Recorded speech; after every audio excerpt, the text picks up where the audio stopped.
Morning guys, ito na si Rico nagpakain sa ating mga alaga manok. Nakakalungkot guys, konti na lang yung natira sa ating mga manok. Oh, grabe, ang daming mga asong gala guys, palaging kumakain sa ating mga sisiw, kaya yan na lang natira. Oh, sayang, lagpas 40 piraso to guys, pero ang natira ngayon parang 30 na lang. Nakaka-discourage mag-alaga ng mga ganito guys. Daming mga asong gala. Nakita kasi ni Kuya Alan yung mga aso na kumain ng mga sisiw natin. Dalhin lang daw nila doon sa baba yung mga sisiw natin guys.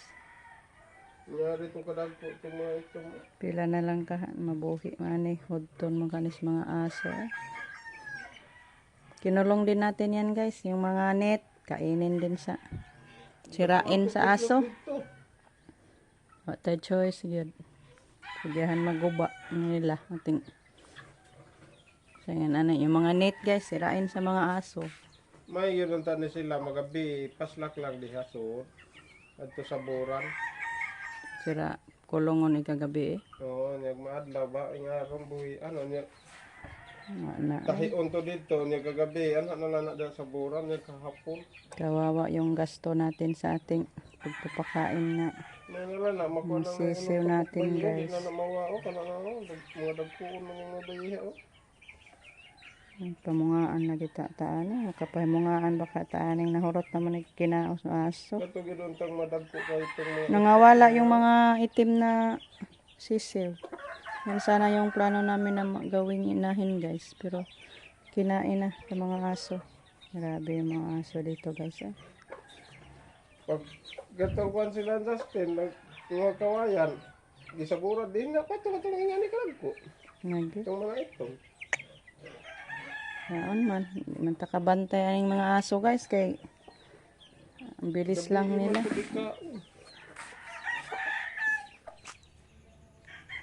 Tingin-tingin ako sa ampalaya ko guys. Nangahinog na. Hala. Ano na lang to. Wala nang madala sila tilos nito guys. Nangahinog na. Diyan oh, hinog na.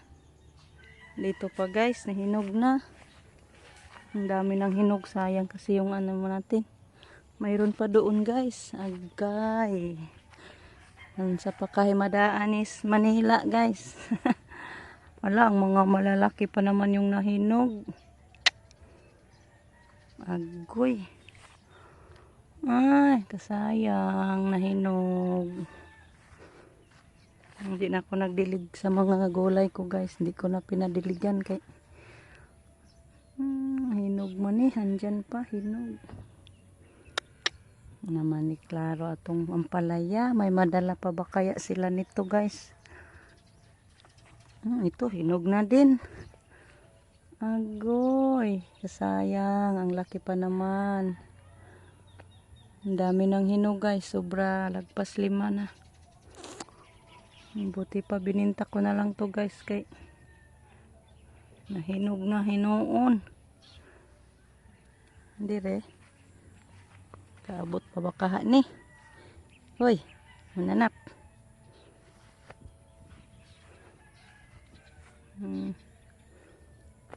Hi, Ma'am Jane. Yung mga gulay ko, ma'am, nangahinog na yung palaya. Kunti na lang siguro madala.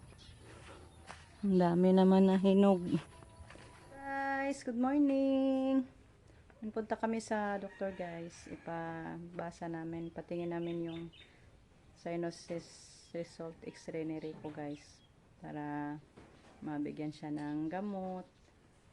Para hindi na natin siya ano na lang, steam ba. Kay sakit pa din yung noo niya guys. Minsan yung sa itaas dito masakit daw ya guys. Pag masakit yung mata niya, masakit daw din yung itaas sa yung dito noo. Kaya hindi tayo mapalagay guys na mayroon pa siyang dinaramdam. Sinabihan ko na siya na yan na lang natin ibalik sa doktor. Ayaw na kasi niya magpunta sa doktor guys kasi marami daw resita, hindi naman siya gumaling. Kaya matakot na siya magbalik sa doktor. Kaya sinabihan ko na patingin natin for sure na lang kaya makita naman sila may result x-ray naman. So, try natin. Hoping na gumaling na si Rico, guys. Kung anong ni Doc ngayon. May nasal spray sana si Lolita. Pero ayaw kong bilhin, guys. Gusto ko na lang yung prescription na lang sa doktor. Kaya di natin alam kung mga dosage ba. Kailan ipa-spray. So, kaya punta na lang tayo. Samahan nyo kami, guys. Sige ko na lang mag-drive sa tricycle kasi si Justin maaga sila, guys, sa kanilang final sa swimming sa PE nila. Nag-swimming sila yung final nila kaya maaga siyang nagpunta. Si Jericho andun din kay Latilos. May trabaho sila, guys. Kaya sabi ni Rico, siya na lang daw mag-drive. Tricycle lang tayo kay mainit. Sabi na imong kuan. Ay, magsudlanan sa mga antiros.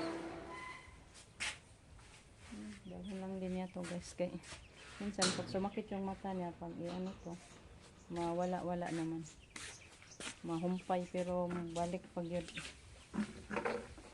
Tata na, init na, malapit na din mag 9 o'clock.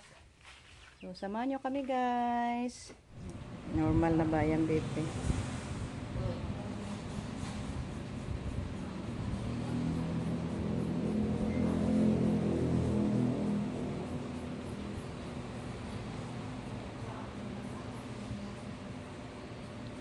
Sa imus gapo ka, sir.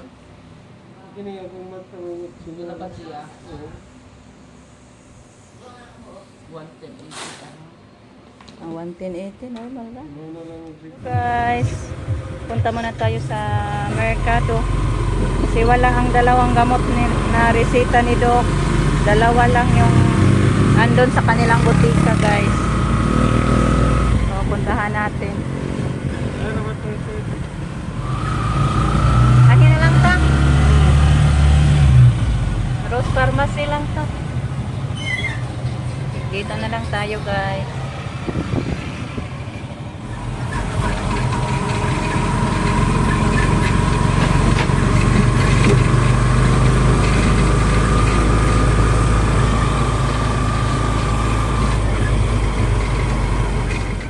Hello, guys. Andito na kami sa bahay, guys. Kauwi lang. Nandun si Rico, nanghingi na lang ng maiulam doon sa kamama. Baka may niluto sila, Nalin. Nagkatay daw sila ng baboy sila, Tilos, guys. Wala kasing nagluto sa bahay. Si Jericho andun tumulong man kanina doon kila Kuya Alan. Ito po yung mga ano, guys, mga resita, ang gamot ni Rico. Ito po yung mga resita, guys. Betamethasone. May betamethasone. And then acetylcysteine. Pangmukulitik mo na siya, guys. Ang dami. Yan eh. Levofloxacin. Kani sana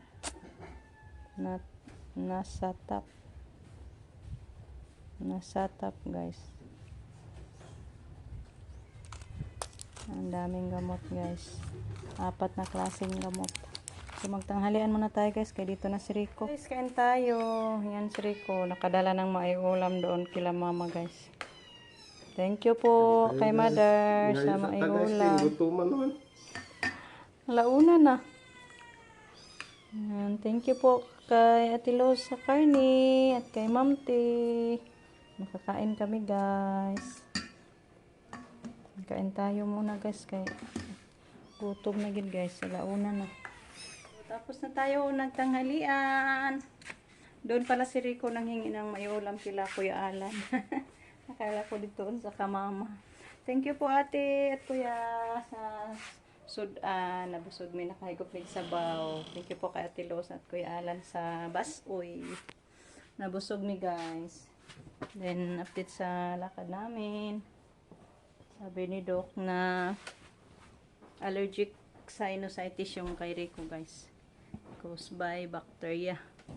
Kaya may iniresita siyang antibacteria, yung levofloxacin. So hanggang dito na lang muna, guys, yung ating video. At ano din si Rico, sinabihan ni Doc na pwede magpa-vaccine ng pneumoflu. Good for 5 years para daw hindi na pabalik-balik yung sinus ni Rico. Pero mahal kasi, guys. So isipan pa natin. So hanggang dito na lang muna yung ating video, guys. Kaya mag-relax muna tayo sa sobrang init. Parang sumakit yung ano ko, guys, ulo sa kainit.